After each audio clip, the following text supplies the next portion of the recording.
Welcome to Monk's Temple. As you settle in, let the world outside soften for a while. Let the weight of tomorrow's worries, and yesterday's regrets, gently dissolve. Here, there is only now. And in this now, we begin not with adding, but with remembering. The wisdom we'll explore is ancient, drawn from the deep wellspring of Buddhist understanding, yet it speaks directly to the quiet heart within you right now. It's not about becoming someone new, but about returning to who you have always been, beneath the noise, before the story began. Let's start in what feels like the middle. In the tightness of the chest. In the feeling that you are running behind before you have even begun. Most days begin with a silent, internal explosion. The eyes open, and instantly, the mind is not here, in the softness of the waking body, but out there, in an imagined future dense with duties. It's a phantom pressure, a gravity that pulls you away from your own life before you've even tasted it. You are in your room, but your spirit is already in a meeting, in traffic, in an argument that hasn't happened. This is the great modern illusion, that urgency is a sign of importance, and that rushing is a form of living. Buddha's teachings consistently guide us back from this cliff of future tripping. He taught that we dwell in a ghost town of memory and imagination, while the vibrant, living city of the present moment sits empty, awaiting our arrival. Our suffering is woven from this absence. We are starving at a feast because we are constantly thinking about the next course or regretting the last. I remember a winter many years ago, a season of deep personal stillness. I had retreated to a simple cabin in the woods, a place of deliberate quiet. My mind, however, had not received the memo. It was a riot of planning and anxious revision for a project I had left behind in the city. One morning, after a night of restless mental churn, I decided to walk. The snow was falling in thick, silent flakes, blanketing the world in a profound hush. I walked with my head down, my thoughts churning as fiercely as ever, completely blind to the beauty around me. I was pacing in a prison of my own making, while the gates stood wide open. Then, my foot slipped on an icy patch under the snow. I fell, not hard, but with enough surprise to knock the wind from my thoughts. I lay on my back in the cold, soft powder, staring up at the gray sky. And in that forced pause, I finally heard the silence. I saw the intricate, perfect journey of each individual snowflake spiraling down to meet its brothers on the ground. I felt the cold kiss of the air on my face. I was, for the first time that day, here. The project, the worries, they didn't vanish, but they shrank to their proper size, small, distant thoughts in a vast, present, and breathtakingly real world. The pressure wasn't in the world, it was in my insistence on living somewhere else. Getting up, I brushed off the snow and continued the walk, but everything had changed. I was no longer walking to escape my mind, I was walking to meet the world. Each crunch of snow under my boot was a prayer of presence. Pressure is a story the mind tells to feel necessary. If I am not urgently needed, do I matter? Presence is the soul's quiet answer, you matter because you are. Your being is enough. When you choose presence, you are not neglecting your responsibilities. You are assuming the ultimate responsibility, showing up fully for your one, irreplaceable life. The mind will argue that this is a luxury. But what is more luxurious than a life actually lived? What is more impoverished than a life spent in a mental waiting room for a future that never arrives? So, as your day begins, feel the invitation. Before your feet touch the floor, take 3 breaths that belong only to that moment. With the first, acknowledge the body. With the second, acknowledge the room. With the third, whisper inwardly, for just these next few moments, I am here. Only here. This simple act is a revolution. It shifts the axis of your world from the external clock to the internal compass of awareness. And if this first step towards a calmer morning resonates with you, please consider subscribing to Monk's Temple. By joining our community, you plant a flag for your own peace, and you remind yourself to return to this sanctuary whenever the noise of the world grows loud, ****. From this cultivated space of here, we can now look clearly at what usually fills our awareness when we are absent. We look at the constant, whispering narration. From the quiet clearing of presence, the inhabitants of the forest become visible. These are your thoughts. They arrive unannounced, a stream of commentary, criticism, nostalgia, and prophecy. For most of us, the day begins by accidentally climbing into this stream and believing we are the water. If the thought is dark, we become sorrow. If the thought is anxious, we become fear. We have mistaken the television program for the viewer sitting quietly in the room. This is the root of so much unseen anguish. Buddhist psychology offers a liberating correction. Consider your mind as a faculty, like sight. Your eyes present images, a tree, a book, a face. You understand you are the one seeing the tree. You are not the tree itself. Thoughts are the same. They are mental images, sounds, and sensations presented to consciousness. You are the conscious space in which they appear, not the appearances themselves. You are the screen, not the movie. Let me share a personal turning point. There was a year where a single, corrosive thought loop dominated my inner world: you are fundamentally alone. It felt less like a thought and more like a cold, hard truth etched into my bones.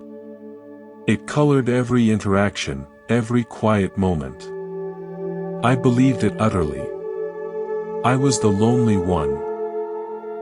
One evening, in a state of exhaustion from carrying this weight, I sat by a window watching twilight settle. The thought came, as it always did, you are alone. But instead of engaging with it, or arguing with it, or drowning in it, a sliver of weary curiosity arose. I thought, where does this sentence live? I listened to it not as a truth, but as a sound in my mental space. I noticed its texture, it felt hollow and heavy. I noticed the physical reaction, a tightening in my throat. And as I simply observed it with this gentle, neutral attention, a miraculous distance opened. The thought was still there, but it was no longer me. It was an object in my awareness, like the fading light outside the window. It lost its authority. It was just a familiar, painful pattern playing on a loop, not the definition of my being. In that space, a profound relief washed over me. I was not the prisoner, I was the warden who had forgotten he held the keys. This is the essence of mindfulness meditation. It is not about stopping thoughts, which is like trying to stop the waves of the ocean. It is about learning to float, to rest in the deeper water beneath them. Your true self is that deep, still water. The thoughts are surface weather.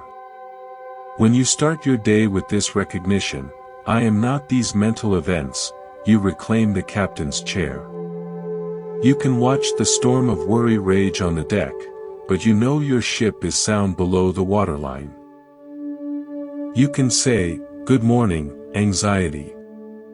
I note your presence." You may ride along, but you will not steer.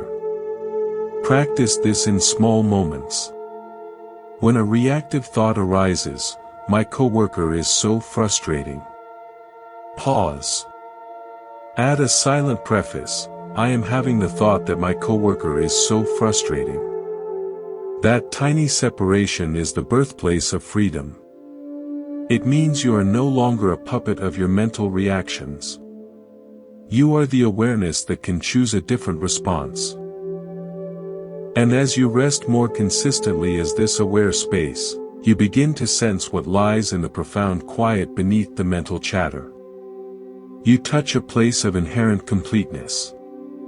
Let us continue our gentle journey inward, from the space of watching thoughts to the profound ground from which they arise.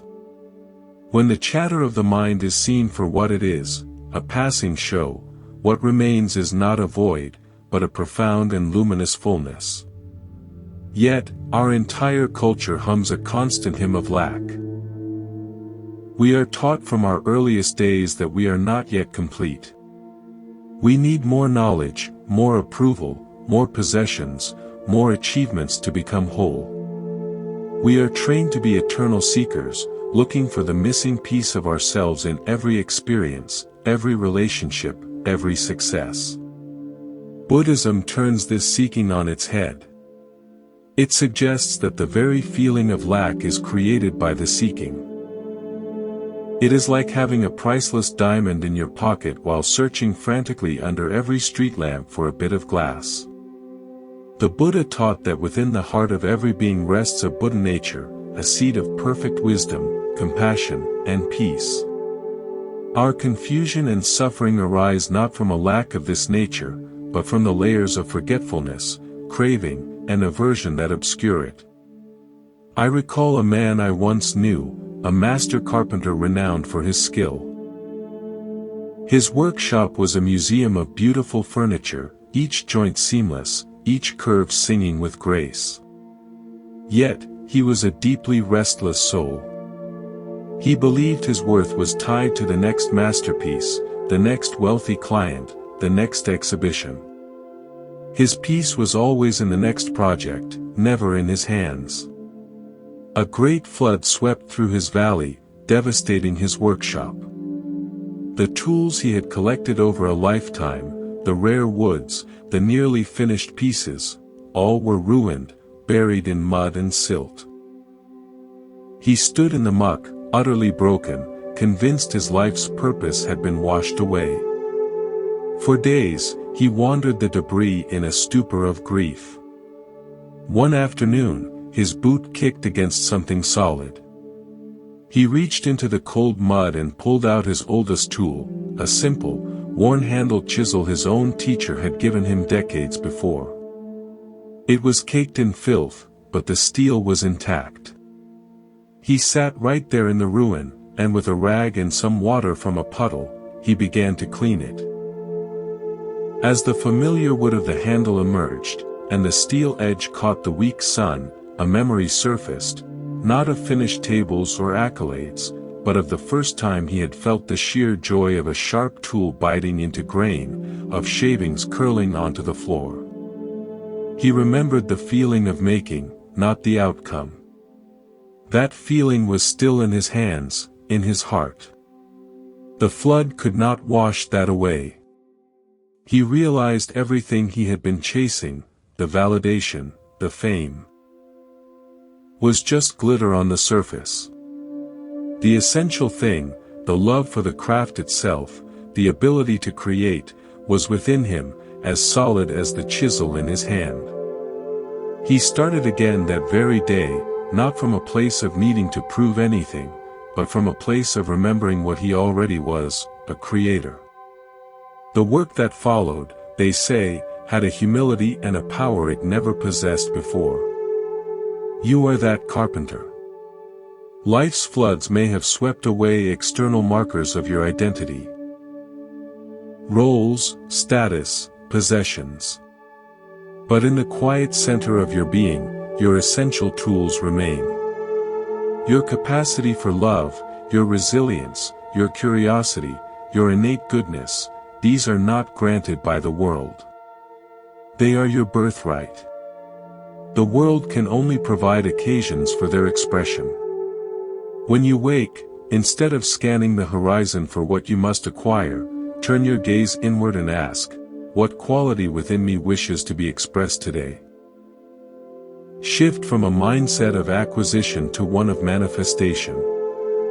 You do not need to go out and find courage, you need to gently uncover the courage that sleeps in your spirit. You do not need to be given permission to be kind, you need to remember that kindness is your native language. Place a hand over your heart. Feel the steady, rhythmic drum of life within your chest. That is not just biology, it is the heartbeat of your wholeness. Whisper softly, I am already complete. Let the vibration of those words resonate in the quiet chambers of your body. You are not a beggar at the door of life, waiting for scraps of happiness. You are the keeper of a boundless inner treasury. The key is not effort, but remembrance. From this deep, unshakable knowing of your own sufficiency, a new kind of strength naturally emerges. A strength that does not need to defend itself, because it cannot be diminished. When you know yourself as the deep ocean, the surface waves lose their power to define you. This truth is often misunderstood as a call to numbness or isolation. It is the opposite. It is an affirmation of sacred sovereignty. Your inner peace is your true home. No external event, no other person's mood or opinion, has a key to that home. You are the sole guardian of the gate. We often live as if we are porous, as if we have no skin. Someone's anger walks in and becomes our anger. The world's anxiety seeps in and becomes our panic. We are emotional sponges, soaking up the spills of our environment. Buddhism guides us toward becoming like a mountain lake. The lake reflects everything perfectly, the stormy sky, the passing birds, the falling leaves. It holds them all in its clarity. But it does not become the storm, the bird, or the leaf. It remains, fundamentally, water. Clear, deep, and still at its core. The disturbance, as the ancient teachings point out, is never in the event itself, but in our clinging to our judgment about the event. He insulted me, causes pain not because of the sound waves, but because of our attachment to a story of self that can be insulted. A child's tantrum is just energy in motion. To one person, it is a crisis, to another, a call for love. The event is neutral. The suffering is optional, born from our personal history and where we have mistakenly placed our sense of self. I learned this not from scripture, but in a crowded airport during a long delay. Tensions were high. A man at the gate desk was erupting at the overwhelmed agent, his voice sharp, his gestures aggressive. A wave of irritation moved through the waiting crowd, you could feel it like a chill. I felt my own shoulders tense, my jaw clench. I was preparing to join the collective sigh of judgment. Then, I remembered, his weather is his own. I do not have to let it rain inside me. I took a long, slow breath, imagining my inner space as a vast, clear dome. I saw his anger not as something invading my dome, but as a storm happening outside of it. I could see it, hear it, understand it, but I chose not to let it determine the climate within my own boundaries. I remained seated, calm, and even felt a flicker of compassion for the man, trapped in the hurricane of his own frustration. When he stormed off, his cloud moved with him. My inner sky remained clear. I had protected my peace not by building a wall of aggression, but by remembering my own spaciousness. This is emotional sovereignty. It means you can sit with a grieving friend, your heart wide open with compassion, without taking their sorrow into your own being as your personal burden. You can receive critical feedback without letting it shatter your sense of worth. You can witness global turmoil without allowing it to extinguish your inner light. Your peace is not fragile. It only seems so because you have practiced handing over its guardianship countless times a day to every passing comment and circumstance. To reclaim it, practice discernment. The next time you feel reactive to a sharp email, a rude driver, pause. Feel the hook. Then, inwardly take one step back. Watch the reaction as an event in your mind-body system. You can say, "This is a feeling of irritation arising." By naming it, you create space around it. From that space, you can choose a response, or choose no response at all, from a place of clarity, not from a triggered impulse. Repeat often, like a gentle mantra, "My peace is my own creation. I choose its preservation." This makes you truly unshakable. You become a calm eye in the world's hurricane. And from this grounded, undisturbed center, you are finally ready for the deepest practice, the art of release. Let us continue, moving from the fortress of inner peace to the graceful practice of release. From being unmoved, we learn the art of moving with. We arrive now at the truth that weaves all others together. We have practiced coming home to the present, disentangling from our thoughts, touching our inner wholeness, and fortifying our borders. Now, we learn the supreme art of surrender. This is not passive giving up. It is active, intelligent cooperation with the current of reality itself. Our deepest frustrations are often not about what is, but about our rigid attachment to what we believe should be. We clutch a tiny, detailed map in our minds, the map of our plans, our expectations, our desired outcomes. And when life, which is a vast, wild, and living continent, does not conform to the lines on our little parchment, we feel lost, betrayed, and afraid. We exhaust ourselves trying to force the landscape to match our drawing. We push against the river. The Buddhist principle of non-attachment is the graceful release of that map. It is the courageous willingness to say, "I do not know what lies around this bend, but I trust the journey. I trust the intelligence of the path itself." Attachment is the ego's frantic attempt to manufacture security by controlling the uncontrollable. Letting go is the soul's wise understanding that true security lies in flexibility, in trust, in the flow of life itself. There is an old parable from the mountains I recall. A skilled and meticulous cartographer was hired to map a remote, treacherous range. He was a man of precision, and he believed the value of a path was in its straightness, its efficiency from point A to point B. He set out with his instruments, but the mountain trails, worn by herds and seasons, refused to obey his logic.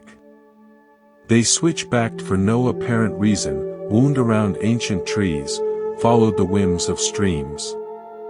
Frustrated, he tried to blaze new, straight trails, fighting the thick brush and steep inclines. He grew exhausted, injured, and lost. One afternoon, defeated, he sat on a rock. An old hermit, a man of the mountains, found him there. The cartographer poured out his frustration. The hermit listened, then pointed to a narrow, winding trail nearby. "Why does this path go this way?" the cartographer demanded. "It is inefficient." The hermit smiled. "It goes this way," he said softly, "because for 1,000 years, the water has taken this way when the snow melts. It goes this way to avoid the nesting grounds of the eagles. It goes this way because the footing is surest for the deer, and where the deer are safe, men have been safe. Its wisdom is in its bends, not in its straightness. You are trying to correct 1,000 years of intelligence with your one afternoon of theory. The cartographer was humbled. He put away his ruler and began to simply follow the existing trails, observing their logic. He completed his map, but it was a map of harmony, not of force. He learned that the path of least resistance was not a path of laziness, but a path of profound cooperation with the deeper laws of the land. Your life is that mountain. You have your plans, your compass, your goals. But there is a deeper topography, the flow of circumstance, the timing of destiny, an intelligence that operates on a scale larger than your personal will. Clinging white-knuckle to your intended route, fighting every unexpected bend, creates only strain and exhaustion. Letting go doesn't mean discarding your destination.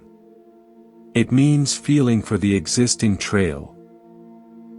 It means using your energy in harmony with the flow of life, not in a battle against it. It means being willing to be led to a vista you had not charted.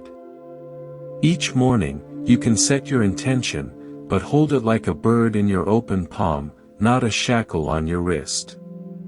You can say, "This is my hope for today. But I am open to what life actually brings. I release my need for it to unfold in one specific way." When an interruption arises, instead of fuming, breathe and whisper, "Let go. What is this interruption here to show me?" When a long-held plan collapses, instead of panicking, ask, "What new direction is now possible?" This is the ultimate freedom, to be fully engaged in life without being enslaved by your preferences for its narrative. It is to dance with your partner, reality, rather than trying to drag it across the floor to a spot only you can see. When you let go, you don't fall into an abyss. You fall into the supportive, ancient rhythm of life that was always there, waiting for you to stop fighting so you could finally feel it carrying you. Now, let's deepen our understanding with new stories, new mirrors for these truths. A young weaver was creating a magnificent tapestry. One day, she made a subtle error, a single thread out of place. Horrified by the flaw, she tried to pull it out. But the more she tugged, the more the surrounding threads knotted and snarled, creating a far larger, uglier tangle that threatened to ruin the entire work. In tears, she went to her master. The master did not reach for the tangle. Instead, she gently took the loom and, with infinite patience, began not to pull, but to loosen. She gave slack to the threads around the knot. She created space. And in that space, the knot itself began to relax. With gentle nudges, not forceful pulls, she guided the errant thread back into its proper place, then wove the slack back in. The flaw was corrected, but more importantly, the tapestry around it was undisturbed, even strengthened by the master's patience. The young weaver learned that force creates resistance, space allows for resolution. Truths, letting go creates flow, presence over pressure, not forcing outcomes. In a village, two families lived side by side. Each had an oil lamp in their window. One family was fearful of the dark and obsessed with their lamp. They constantly checked the oil level, trimmed the wick with anxious precision, and fretted over every flicker. The light was steady, but the household lived in tension. The other family filled their lamp each evening without fuss, lit it, and then went about their life, sharing a meal, telling stories, simply being together. Sometimes their flame danced in the draft. Sometimes it burned low near dawn. But the light in that house was not just from the lamp, it was from the warmth and ease of the people within. The first family had a lamp they tended with fear. The second family had light they lived by with trust. Truths, Inner sufficiency versus anxious lack, letting go of control. Peace is a state of being, not an object to maintain. From these stories, we see a pattern. The struggle often is the problem. The release of struggle is the solution. This brings us full circle, back to the very beginning of our awareness, to the quality of our attention itself. Let us continue, weaving our understanding deeper into the fabric of daily experience. We have spoken of release, of flow. Now, let us return to the very source of our perception, to the ground from which all our stories spring. We return to the quality of our attention, but now from a place of deeper integration. We revisit this truth not as a starting point, but as a home base. Having explored the landscapes of sufficiency, peace, and surrender, we can now see the thought stream with even greater clarity and compassion. It is not an enemy to be defeated, nor is it a commander to be obeyed. It is a natural phenomenon, like breath or heartbeat. But its power over our happiness is entirely determined by our relationship to it. Buddhist meditation masters often use the analogy of the mirror. The mirror reflects everything, beautiful things, ugly things, chaotic things, with perfect, impartial clarity. But the mirror is not stained by the ugly, nor is it adorned by the beautiful. It remains simply clear, reflective space. Your awareness is that mirror. Thoughts, emotions, sensations, they are all appearances in the mirror. You are the mirror itself. The suffering begins when the mirror forgets its nature and believes, I am that angry reflection. I am that sad story. I am that anxious face. I will share another personal memory. For a long time, I carried a hidden story about myself. I am not a naturally joyful person. It was a background assumption, a filter through which I viewed my life. Sunny days were nice, but I'd wait for the clouds. Good news was pleasant, but I'd anticipate the next problem. This wasn't a loud, depressive thought, it was a silent, tinted lens over my eyes. One spring, I spent several weeks in sustained silence on a long walking pilgrimage. The physical rhythm of walking, hour after hour, day after day, began to act like a gentle shake. It unsettled my habitual mind. About 2 weeks in, walking through a meadow exploding with wildflowers, a simple, unadorned feeling arose. It wasn't a thought. It was a pure sensation of aliveness. A fizzy, quiet joy that had no object. It wasn't about the flowers, it was alongside them. And in that moment, the old story, I am not joyful, arose in contrast.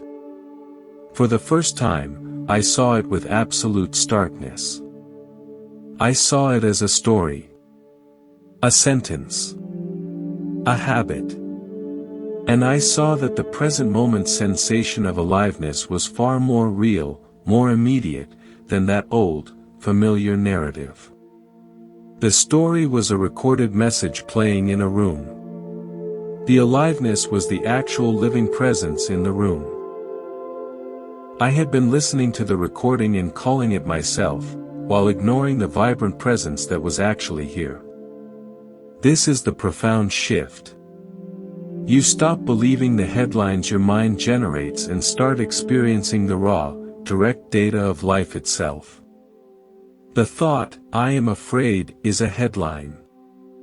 The direct experience is a fluttering in the stomach, a tightness in the shoulders, a rapid pulse. When you meet the direct experience with gentle curiosity. This is what fear feels like in the body right now, the headline loses its terror.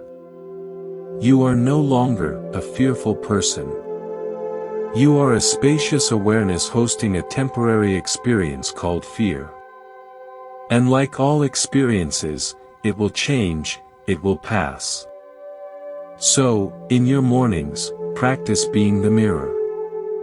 Sit for a few moments and watch the thoughts arise. Don't judge them, don't follow them, don't argue with them. Just note, thinking, remembering, worrying. And with each note, gently reaffirm, I am the space for this, not the content. This practice, over time, erodes the dictatorship of conditioned thinking. It builds a muscle of discernment that serves you all day long. When a reactive thought about a colleague pops up, you can, more quickly, see it as a passing cloud, not as the sky of your truth. From this established space of witnessing, the next truth shines with even greater obviousness. When you are no longer identified with the mind's constant commentary of lack, I need more time, more money, more validation, what is revealed is the ever-present ground of being that is already full, already enough. This is not a prideful, egoic fullness. It is a humble recognition of your fundamental nature, which is awareness itself. Awareness is not lacking. It is already complete, already whole. It is the canvas upon which the picture of me and my lacks is painted. Buddha's radical teaching of anatta, or non-self, is often misunderstood. It does not mean you don't exist.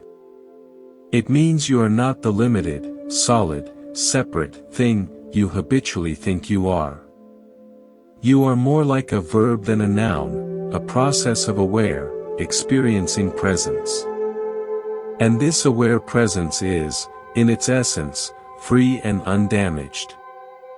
All the feelings of insufficiency are painted onto this canvas. The canvas itself is spotless. There is a tale of a famous sculptor who was commissioned to create a statue of a lion from a massive, rough block of marble. Apprentices and visitors would come to his studio and see only a shapeless, daunting rock. They would ask, "How will you ever make a lion from that?" The sculptor would simply smile and say, "The lion is already in there. My job is not to create it, but to remove the stone that is hiding it." He saw the finished form within the raw material before a single chip flew. Your wholeness, your Buddha nature, is that lion already complete within the marble of your conditioned mind, your habits, your fears. The spiritual path is not about adding lion-like qualities from the outside. It is a subtractive process. It is the gentle, persistent removal of the stone of forgetfulness, of craving, of aversion. Each moment of mindfulness, each act of letting go, each choice for peace is a tap of the chisel, revealing more of the majestic form that has always been there. You are not becoming whole. You are remembering that you are whole, and allowing that wholeness to emerge. Therefore, the morning practice is not one of building up, but of clearing away.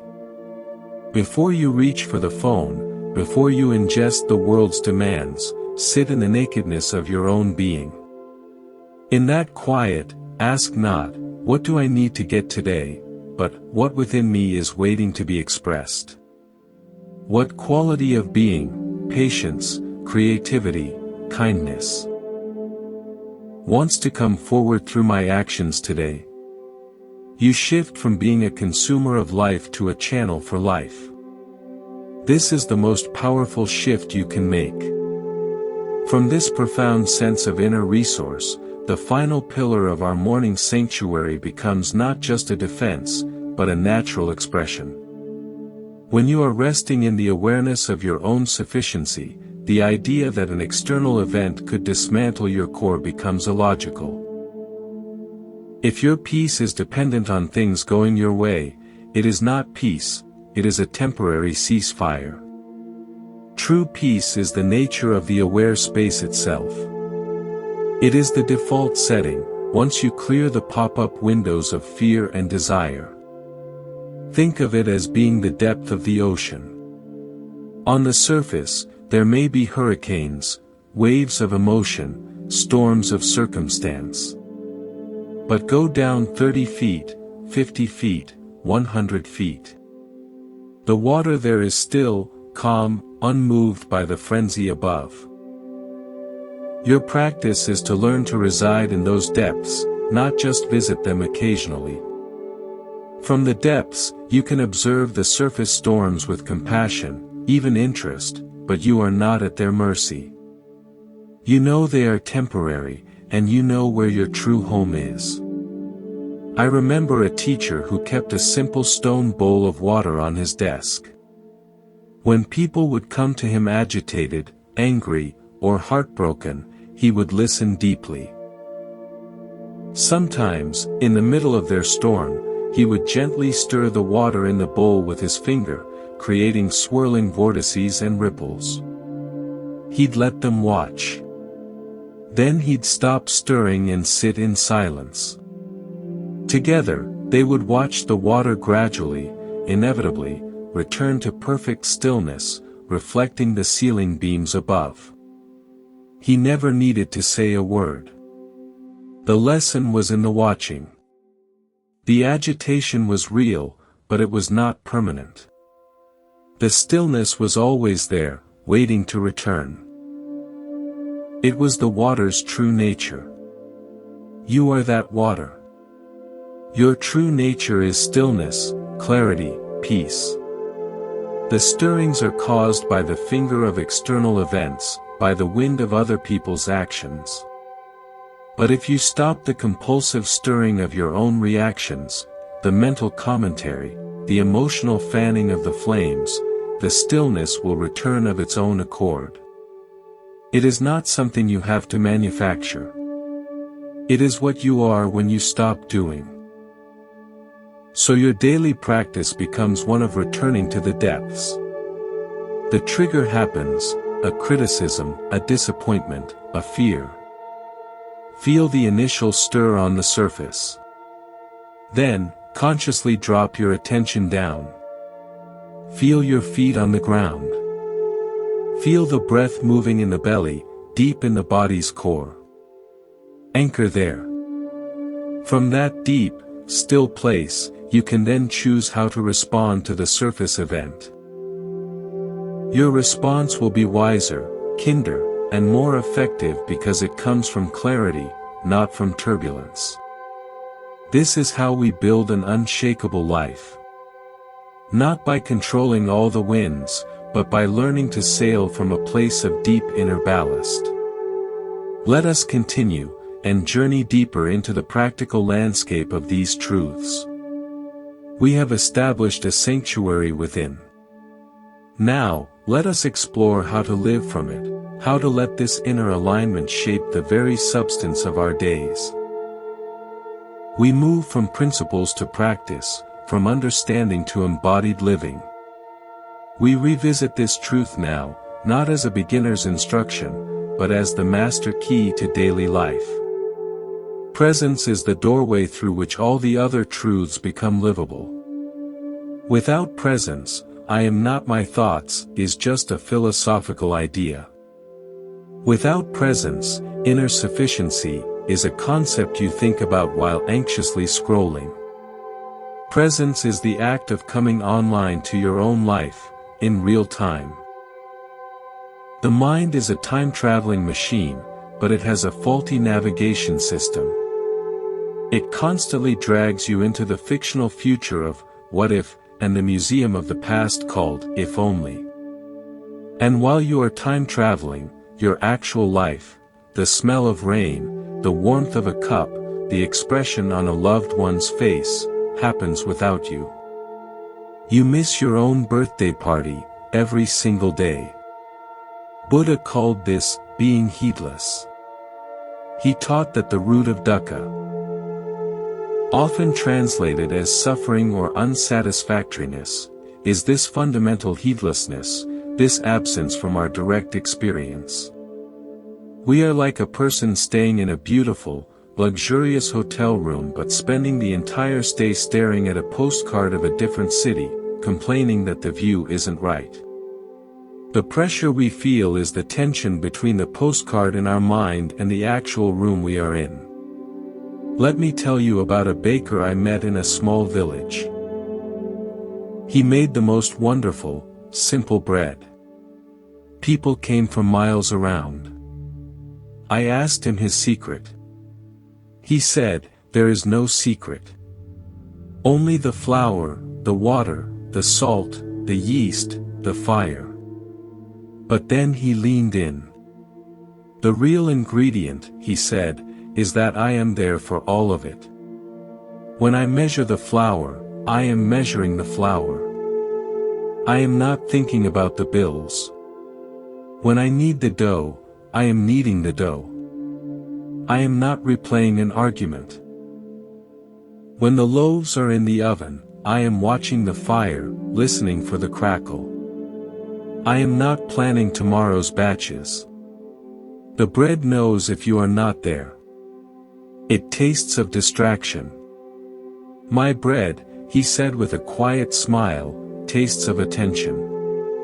His entire craft was a meditation in presence. The pressure of running a business, of competition, of time, it all existed, but it existed in a different room. In the room of his bakery, there was only the task at hand, done with full-hearted attention. And because of that, his work was not a burden, it was an act of love, and it produced not just bread, but beauty and nourishment for an entire community. Your life is your bakery. Each task, from the mundane to the monumental, is your dough. When you brush your teeth, be there brushing your teeth. Feel the bristles, taste the mint, hear the sound. When you commute, be there commuting.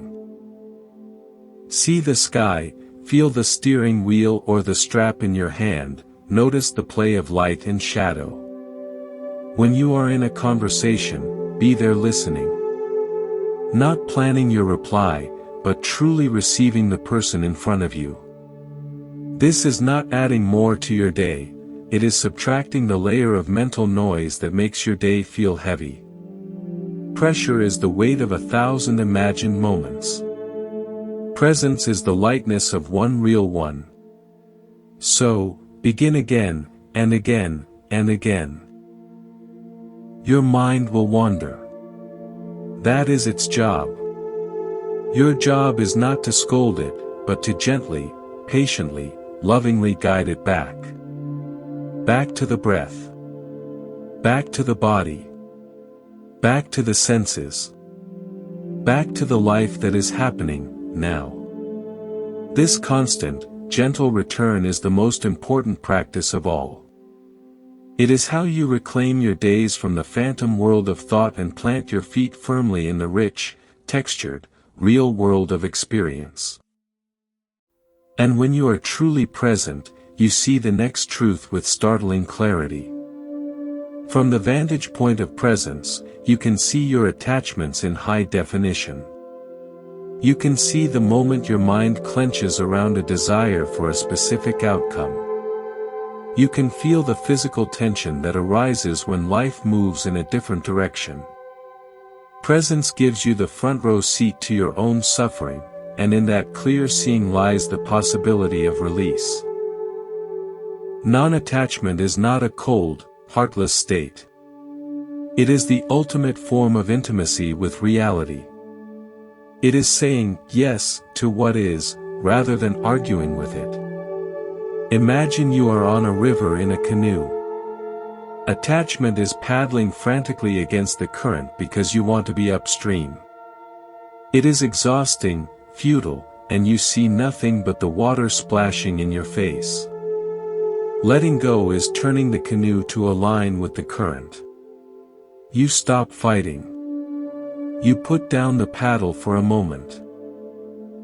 And suddenly, you are moving. You can see the banks, the sky, the herons taking flight. You are part of the river's journey.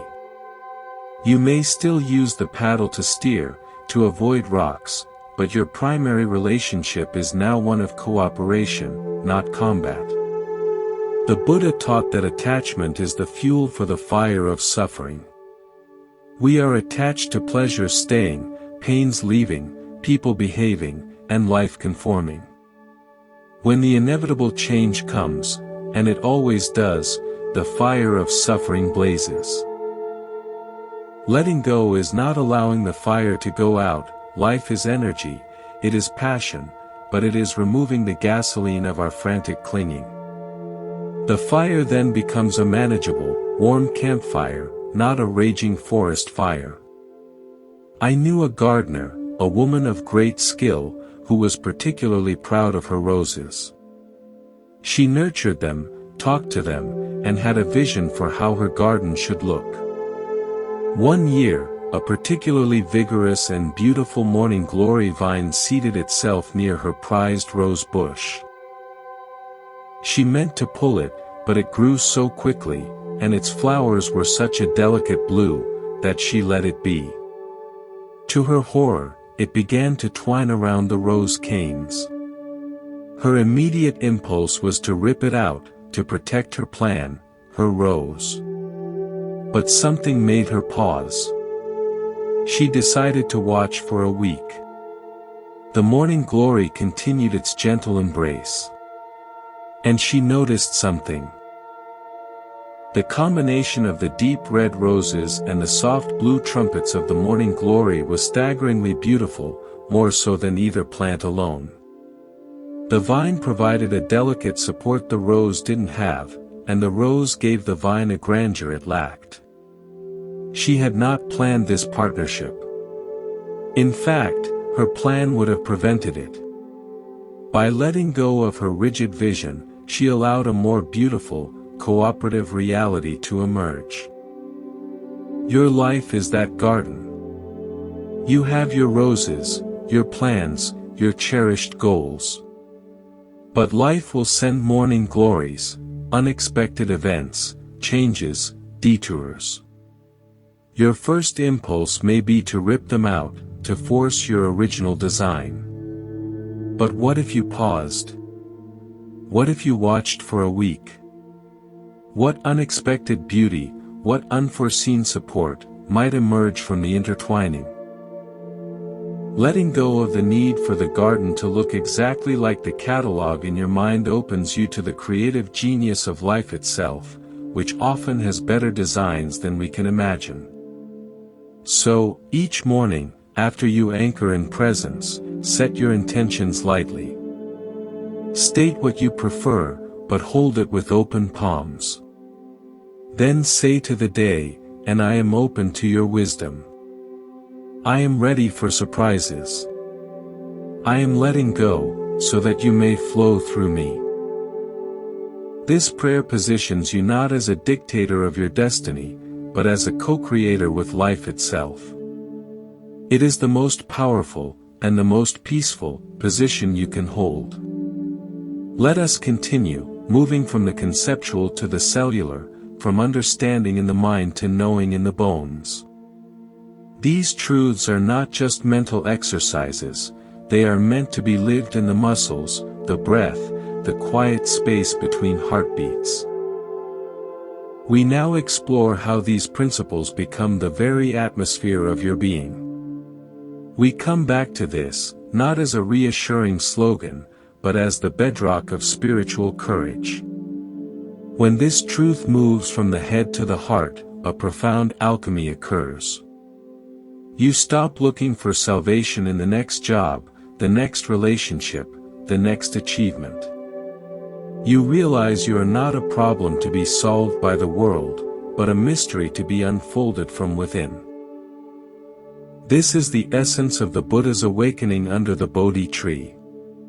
He did not find enlightenment in a scripture or from a teacher in that final moment. He turned his attention fully inward, faced every demon of doubt and desire, and realized the unshakable freedom that was his own inherent nature. The tree was just the place, the treasure was within. This inner sufficiency is not an egoic pride that says, I am great. It is a humble recognition that says, I am part of the great.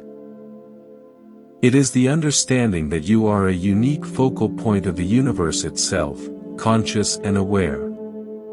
All the resources of life, creativity, love, intelligence, resilience, are not foreign imports, they are the native language of consciousness, and you are a speaking, feeling instance of that consciousness. To feel you lack them is like a wave in the ocean feeling it lacks wetness. I recall a story told to me by an old stonemason restoring a cathedral. He worked on a towering, intricate wall of stained glass that had been shattered during a war and painstakingly pieced back together. He said the most profound moment was not when the last piece was set, but earlier. In the deep gloom of the cathedral, before the glass was in place, he was cleaning the stone framework, the armature, that would hold the windows. He spent days on scaffolding, brushing centuries of grime from the delicate stone tracery. And one morning, the sun rose at just the right angle. A pure, white, brilliant beam of light shot through the empty window frame. It wasn't colored or shaped by any story from the glass. It was just pure, undivided light. It illuminated the dust motes dancing in the air and fell in a perfect rectangle on the far wall. He said he sat there, breathless. He realized that for decades, even centuries, people had come to see the beautiful stories told by the colored glass. Saints, angels, biblical scenes. But the true miracle, the source of it all, was this plain, silent, powerful light that came through the empty space. The stained glass only modulated it, gave it form and color. But the light itself was unconditional, free, and already complete. You are that stone framework. Your beliefs, your personality, your history, these are the stained glass, the beautiful and sometimes broken stories that give form to the light. But the light itself, your aware, conscious presence, is already whole, already pure, already sufficient. It is not dependent on the condition of the glass. Even if every pane were shattered, the light would still pour through the empty frame. Your spiritual work is not to create the light, but to clean the framework, to remove the grime of conditioning and forgetfulness, so that the light can shine through you unobstructed. You don't need to acquire light. You need to allow it. From this unshakable knowing, a new kind of action becomes possible. You act not from a sense of emptiness needing to be filled, but from a sense of fullness needing to be shared. This is where your true power lies. When your identity is rooted in the inner light, the shadows cast by external events can no longer convince you they are real enough to live in. This truth becomes a lived experience, not a hopeful thought. You understand that peace is not the absence of conflict, but the presence of a perspective so spacious that conflict occurs within it, without defining it. Think of a vast canyon. Winds howl through it, storms rage above it, animals scurry in its depths, rivers carve its floors. The canyon contains all this activity, all this weather, all this life and death. But is the canyon disturbed? Does the wind upset it? Does the storm make it anxious? No. The canyon's nature is vast, silent containment. It provides the space for all things to happen. Your true nature is similar. It is the open, aware space in which the weather systems of thought and emotion play out. You are the canyon, not the weather. Buddhist meditation practices, like Vipassana or insight meditation, are training programs to realize this directly. You sit and you feel an itch. The old habit is to immediately scratch it, to be at the mercy of sensation. The practice is to simply note, itching, and observe the cascade of thoughts and impulses that follow. This is annoying. I need to scratch. What if it gets worse? Without buying into them, you discover there is a space between the sensation and your reaction to it. In that space is your freedom. You realize the itch does not have the power to force you to scratch. It merely suggests. You are the one who chooses. Extend this to a harsh word, a financial loss, a personal failure. The event is the initial sensation. Your conditioned mind produces the itchy reaction. But in the space of awareness, you can see the reaction as just another event in the canyon. You can choose not to scratch, not to fuel the story, not to hand over your peace. I learned this from watching my old dog in his final years. He was once energetic, reactive, barking at squirrels, whining for food. As he aged and his senses dulled, he became profoundly calm. The mailman would come, the doorbell would ring, events that once sent him into a frenzy. In his old age, he would simply open one eye, acknowledge the sound with a slight twitch of his ear, and then close his eye again, sinking back into a deep, restful calm. The external stimulus hadn't changed.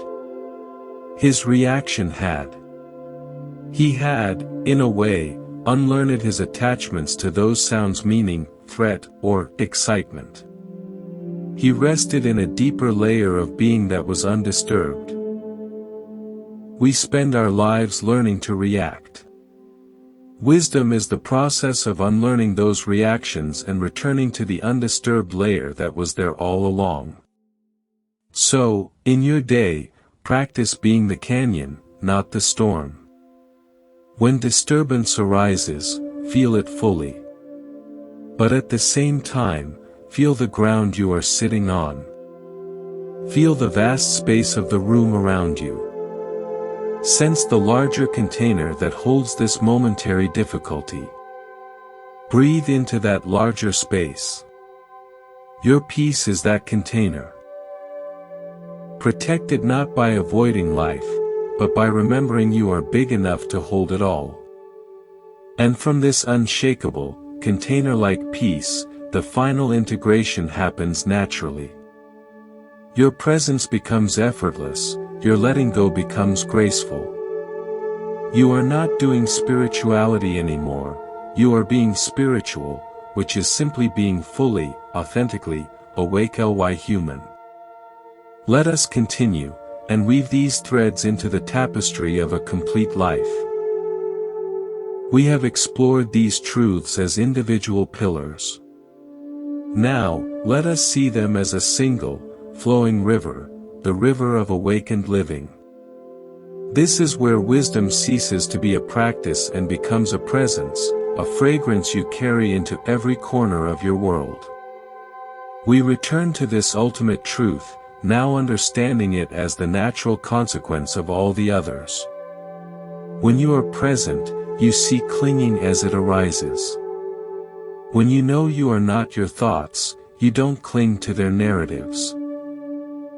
When you feel your inner sufficiency, you don't cling to external validation. When your peace is unshakable, you don't cling to controlling outcomes. Letting go is not an action you perform at the end, it is the water in which you swim when all the other truths are alive in you. The Buddha's teaching on anicca, impermanence, is the foundation for this. Everything that arises passes away. Every sensation, every thought, every feeling, every circumstance. To cling to what is inherently fleeting is the definition of suffering. It is like trying to hold on to a river by clutching at the water. Your hands will only get wet and tired. Letting go is opening your hands and letting the water flow through, feeling its coolness, its movement, without the futile attempt to possess it. You enjoy the river by surrendering to its nature. Imagine a master calligrapher at work. She grinds her ink, smooths her paper, and centers herself. Then, in one fluid, uninterrupted motion, her brush moves across the page. There is no hesitation, no second-guessing, no going back to correct a line. The character is born in a single breath of movement. If she clutched the brush in fear, if she tried to control each millimeter with her thinking mind, the line would be stiff, lifeless, broken. The beauty arises from her profound trust, in her training, in the brush, in the moment itself. She lets go of control and allows the character to flow through her. The masterpiece is not something she forces into being, it is something she allows to be born. Your life is that scroll. Each day is a blank space. You are the calligrapher. Your intentions, your values, your love, these are the ink. The brush is your attention. If you move through the day clutching, controlling, fearing mistakes, your line will be jagged with anxiety, stained with regret. But if you can center yourself in presence and trust, then your actions, from the way you make your tea to the way you handle a crisis, can flow with that same graceful, unbroken certainty. You are not writing a rigid prescription for the day, you are allowing the day's unique character to be written through you. This is the highest form of letting go, creative surrender. I remember watching a potter at her wheel. A lump of clay spun in a blur. Her hands seemed to barely touch it, yet under that gentle, confident contact, the form emerged, a graceful vase, a wide bowl. Her touch was not forceful, it was responsive. She followed the clay's tendencies, its rhythms, working with its nature, not against it. If the clay wobbled, she didn't panic and squeeze it, she adjusted her pressure, found a new center. The form was a collaboration between her vision and the clay's inherent possibilities. She let go of absolute dictatorship and entered a dance of co-creation. This is how we are meant to live with life. Not as tyrants demanding the raw material of our days conform to a rigid mold, but as artists in loving collaboration with the material at hand, this moment, these circumstances, these people. We have an intention, the vision of the vase, but we must be exquisitely responsive to the actual clay on the wheel. Sometimes the clay reveals a better shape than we imagined. Letting go allows us to see it. So, each morning, offer this prayer of release. Today, I am an artist of the present moment. I bring my best materials, my attention, my kindness, my effort. But I let go of the need for the final product to match the picture in my mind. I trust the collaboration. I allow life to flow, and I agree to flow with it. This prayer transforms your entire relationship with time. You are no longer fighting the river. You are learning its currents, and in doing so, you become part of its powerful, graceful journey toward the sea. Now, from this place of flowing surrender, let us add more color to our understanding with final stories, parables that embed these truths in the heart. Story: The Librarian and the Silent Book. In the heart of a vast library, there was one book no one ever checked out. It sat on the highest shelf, bound in plain leather with no title. A young, ambitious librarian, seeking mastery, was determined to read it. She obtained special permission, brought it down, and spent weeks trying to open it. The cover seemed fused shut. She tried tools, gentle heat, everything. Frustrated, she finally sat with it on her lap in defeat. As she sat in quiet despair, a shaft of afternoon sun fell across the cover. In the warmth, she simply rested her open palms on the leather. She wasn't trying anymore. She was just present. And in that stillness, she felt a subtle vibration, a hum, through her hands. She closed her eyes. And then, without the book ever opening, she knew. She understood the book was not meant to be read with eyes. Its wisdom was transmitted through presence, through touch, through surrender. It contained nothing, and therefore, it contained everything. She had been trying to acquire knowledge, when what was offered was a direct transmission of knowing. Truths, everything you need is within. Presence over pressure, letting go of the need to acquire. Story, the bridge of roots. Two villages were separated by a deep, wide ravine. For generations, they built bridges of wood and rope, and for generations, storms or time would destroy them, perpetuating isolation and distrust. An old gardener from one village had a different idea. He began planting a special, fast-growing fig tree on his side of the ravine, training its roots and branches out over the chasm. He did this for years, with patience, no expectation of quick results. Across the ravine, an old woman from the other village saw what he was doing. Without a word spoken, she began doing the same from her side. Decades later, the roots and branches from the two trees met in the middle of the ravine, intertwining and thickening, creating a living, solid bridge of woven wood that grew stronger every year. The two old people had not forced a connection. They had simply nurtured life from their own side, with faith, and allowed nature to complete the bond in its own time. The bridge was not built, it was grown, through patience, trust, and a shared, silent intention. Truths, letting go so life can flow, inner sufficiency leading to creation, peace built through patience, not force.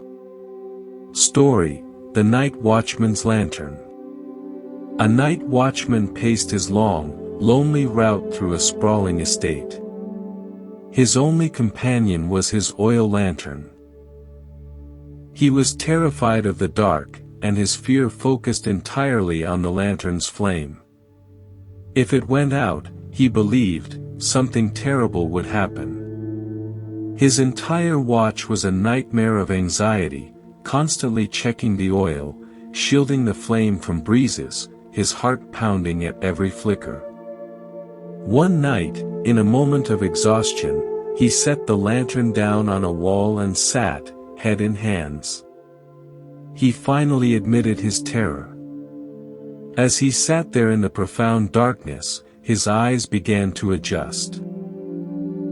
He saw the stars, thousands of them, a breathtaking tapestry of ancient light. He saw the soft glow of moss on the stones, the silhouette of trees against the sky. He heard the world's night sounds, a gentle symphony. He realized the darkness was not an absence, but a different kind of presence, full of its own beauty and life. The lantern's light, he saw, had been blinding him to the vast, gentle light that was always there. He picked up the lantern, but now it was just a tool, not his lifeline. His peace was no longer dependent on one fragile flame. He had found a deeper light within the acceptance of the dark itself. Truths, nothing outside has power to disturb your peace, inner sufficiency, letting go of a fragile, dependent source of security. These stories are not just tales. They are maps of the territory we've been exploring. They show the shift from force to allowance, from fear to trust, from seeking outside to remembering within. We have traveled through landscapes of awareness, sufficiency, peace, and release. Now, we arrive at the destination, which is, paradoxically, the point of origin, the simple, profound act of beginning your day. Let us now synthesize everything into a living ritual, a gentle technology of the heart for transforming your mornings, and therefore, your life. The magic is not in complexity, but in consistency. It is not in grand gestures, but in the quiet, faithful return to these truths, day after day, until they are no longer truths you recite, but the very air you breathe. A morning ritual of gentle awakening. You do not need a special room or 30 minutes of silence. You need the space between one breath and the next, and a willingness to claim it. First, upon waking, resist the primal urge to reach for the world. Lie still. For 60 seconds, be a scientist of your own being. Feel the weight of your body, a miracle of gravity and rest. Listen to the morning sounds, the birds, the distant traffic, the hum of a refrigerator. These are not interruptions, they are the orchestra of the real world tuning up. Do not label them. Just hear them. This is your foundational act of choosing presence over pressure. You are declaring, for just this minute, that your attention belongs to you, not to the demands waiting in the wings. Second, sit up and breathe, swing your legs over the side of the bed. Feel your feet on the floor, the coolness of wood, the softness of carpet. This is your grounding, your connection to the earth that sustains you. Close your eyes. Take 3 breaths that are not automatic, but chosen. With the first inhale, draw your awareness into your body. With the exhale, release the remnants of sleep. With the second inhale, draw awareness into your heart center. With the exhale, release any lingering heaviness. With the third, deep inhale, draw awareness to the space behind your eyes, the quiet witness within. On the final, long exhale, whisper inwardly, I am here. I am awake. Third, meet the mind.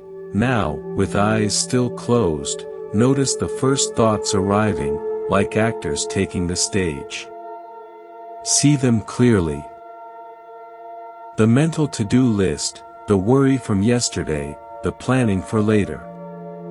Instead of following them, simply label them. Planning. There's remembering.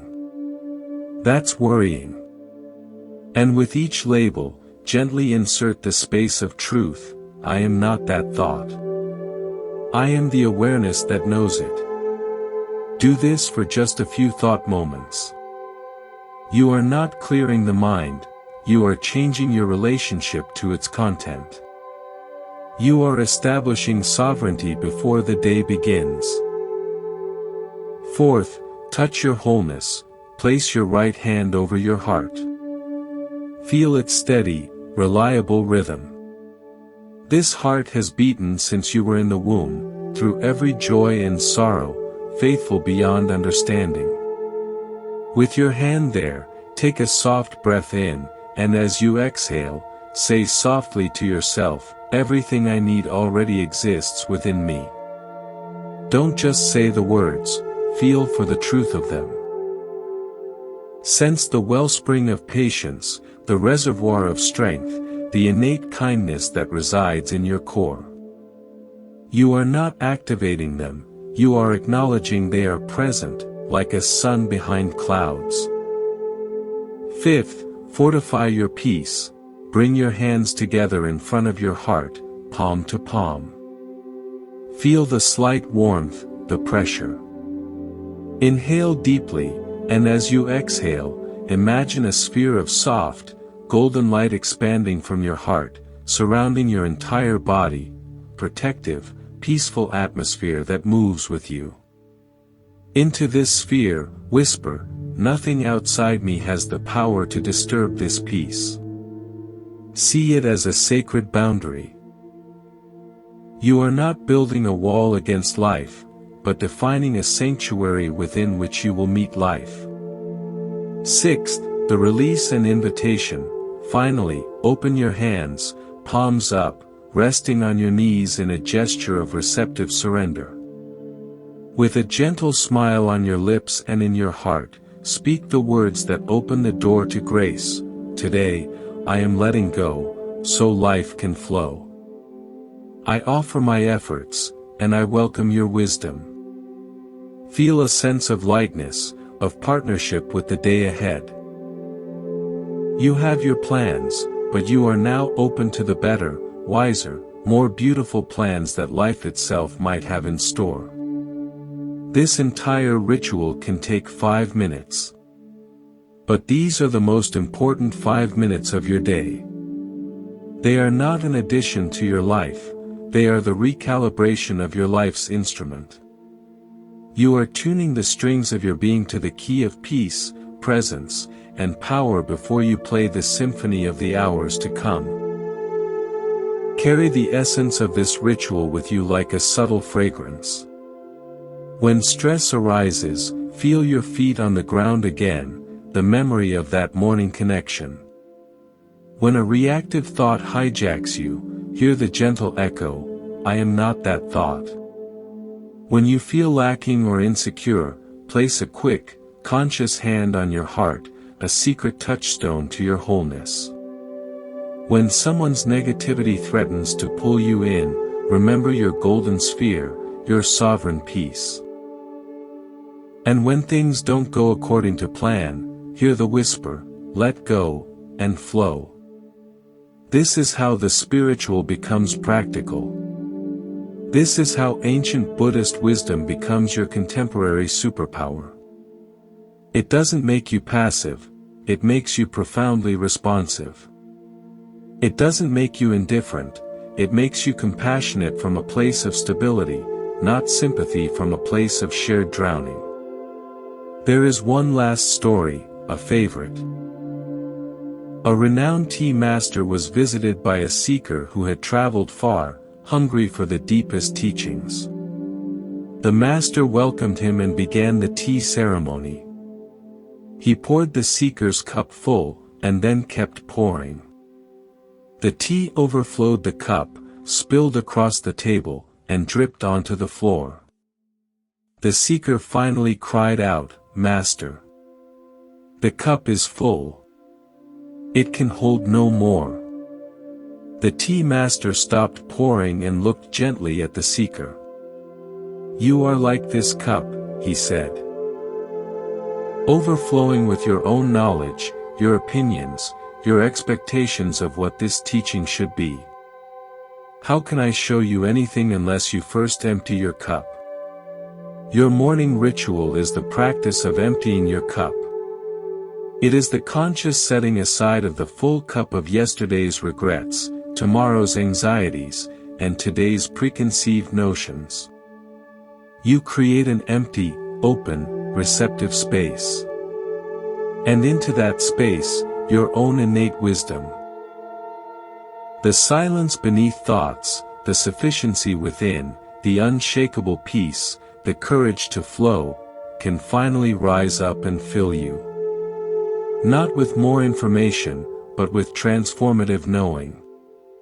You are both the tea master and the cup. You have the wisdom to stop pouring in the mental chatter, and you have the capacity to become empty, clean, and ready to receive the subtle, nourishing tea of the present moment. Let us end as we began, in the unity of this shared, silent space. Settle in. Let your body be at ease. Let your breathing find its own natural, gentle rhythm. In this quiet, feel the truth that is deeper than any word. You are not the story of your life. You are the awareness reading the story. You are not what you have achieved or lost. You are the presence that experienced both. You are not your name, your role, your past, or your future. You are the awake, spacious here and now that holds all of those concepts. You are not seeking peace. You are the very peace you seek, momentarily forgotten. In this knowing, there is no effort. Only recognition. A homecoming. From this place, the 5 morning truths are not affirmations to repeat, but mirrors to look into, each reflecting back a facet of your own true face. Carry this quiet with you. Let it be the ground of your being as you step back into the world of motion and sound. You are not leaving peace behind. You are bringing it with you. You are the temple. You are the monk. You are the wisdom, and you are the peace. Thank you for sharing this time in Monk's Temple. If this journey has been a sanctuary for you, please consider subscribing. It is a way of planting a flag for your own peace, and a bell that will call you back to your own wisdom. In the comments, we would love to hear, which of the 5 truths, or which story, felt like a quiet homecoming for your heart. Your sharing creates a community of remembrance. May your mornings be gentle. May your days be mindful. May your life be a flowing expression of the peace you have always carried within. Be well, be awake, be at peace.